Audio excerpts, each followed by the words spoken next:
The most dangerous stories are not the lies, but the simple truths applied to complex realities.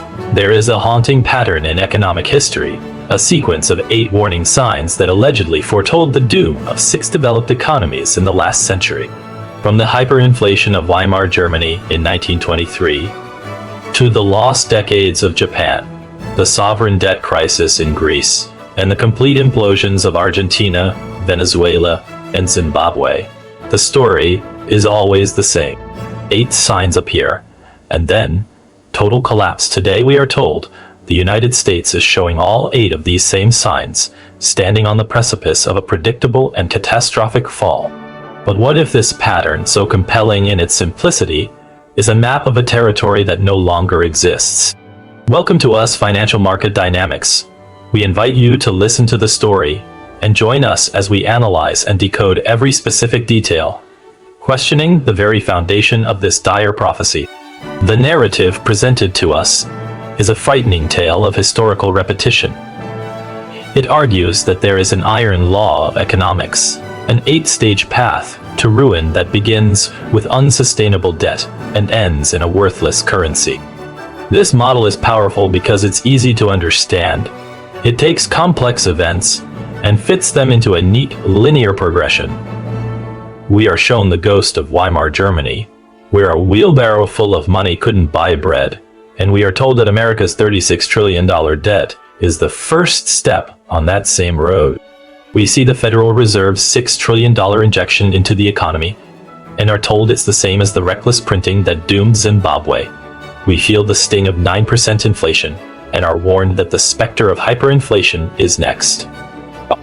This argument is an indictment of what it calls blind confidence, a belief that this time is different. But let us engage in a little reverse thinking. What if the most dangerous assumption is not that this time is different, but that it is exactly the same? What if comparing the United States in the 21st century, the issuer of the world's reserve currency, and the anchor of the global financial system, to these other nations is a fundamental analytical error? The video you've just been warned by tells a story of unavoidable destiny, but it leaves out the most important character in the story: power. The story of Weimar Germany's collapse is not just a story of printing money. It is a story of a nation defeated in war, stripped of its industrial capacity, and burdened with foreign-denominated reparation debts it had no power to control. Germany had to print marks to buy foreign currency to pay its debts. This created a death spiral. Does the United States owe its debt in euros or yen? No, it owes its debt in the very dollars it creates. This is a privilege no other nation in the historical examples possess. When the US government runs a deficit, it issues treasury bonds. These bonds are considered the safest financial asset on earth. There is a global demand for them. Countries, corporations, and investors worldwide need dollars to trade, to save, and to conduct business. So when the Federal Reserve prints money through quantitative easing, it is not just diluting a domestic currency. It is servicing a global system that, for better or worse, runs on its currency. This doesn't mean there are no consequences, but the consequences are not hyperinflation. The consequence is that the United States exports its inflation to the rest of the world. The consequence is that it forces other nations to absorb its deficits. This is not a sign of collapse. It is an exercise of immense, albeit waning, imperial power.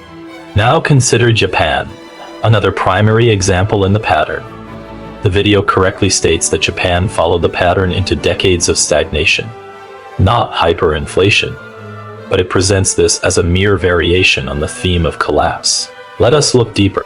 Japan's debt to GDP ratio is over 260%, more than double that of the United States, according to the simple 8-stage pattern. It should have collapsed into a hyperinflationary black hole long ago, but it hasn't. Why? Because Japan, like the US, owes its debt in its own currency, the yen, and most of that debt is held internally by its own citizens and institutions. This creates a strange, self-contained system of stagnation. The government spends, the central bank buys the debt, and the economy remains in a low-growth, low-inflation trap. This is not a sudden dramatic collapse. It is a slow, grinding decline. It is the fate of a developed economy that chooses managed decay over a catastrophic default. This is not the story of Weimar. It is the story of a zombie economy. Is it possible that this, and not a fiery explosion, is the more accurate model for the future of the United States? The argument about the 8 stages hinges on the idea that these are universal sequential steps. Let's challenge that. Stage 4 is the loss of confidence in institutions. The video points to low approval ratings for Congress and distrust in the Federal Reserve as evidence that this stage is complete. There is no denying this social reality, but a loss of political confidence is not the same as a loss of confidence in the currency itself. In Argentina or Venezuela, a loss of confidence meant citizens desperately dumping their local currency for US dollars. Where do Americans flee when they lose faith in their institutions? They may flee to assets, stocks, real estate, Bitcoin, but they are all still priced in dollars. The system, for all its perceived injustices, still forces everyone to play the game using its currency. There is as of yet no viable alternative at scale. The true loss of confidence crisis in America is not monetary, but social. It manifests as political polarization, social unrest, and a breakdown of civic trust. These are profound problems that could indeed lead to the nation's undoing, but they operate on a different axis than the direct path to hyperinflation outlined in the historical examples.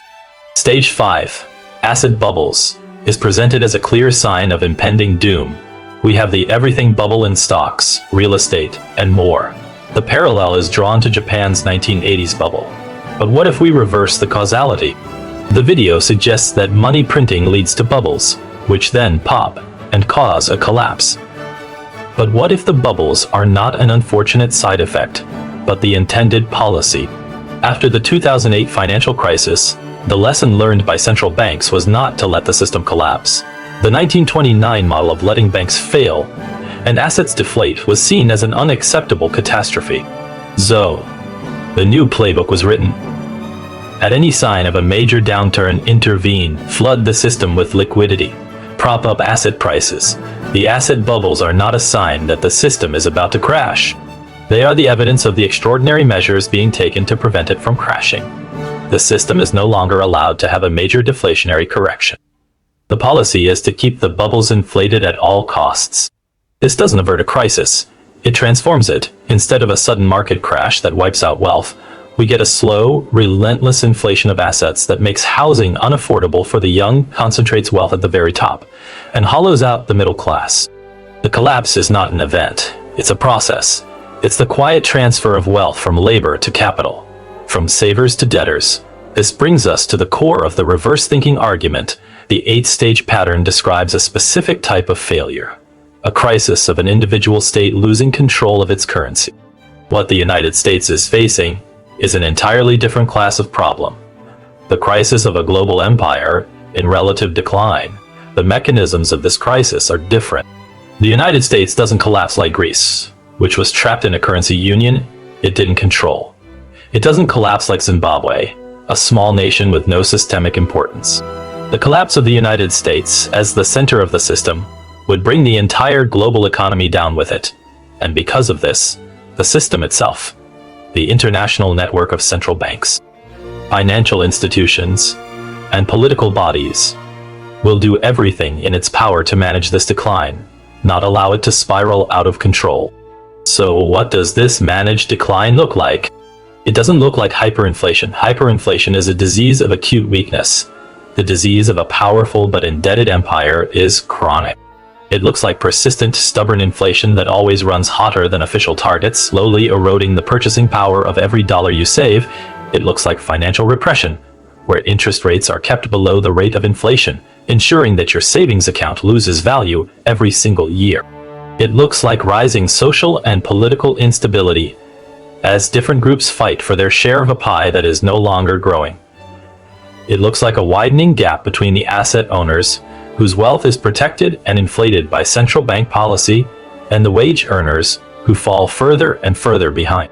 The video warns of a moment when the currency becomes worthless, But the real danger is a future where the currency is never worthless, but is worth a little bit less every single day, in a process so gradual that there is never a single moment to rally against.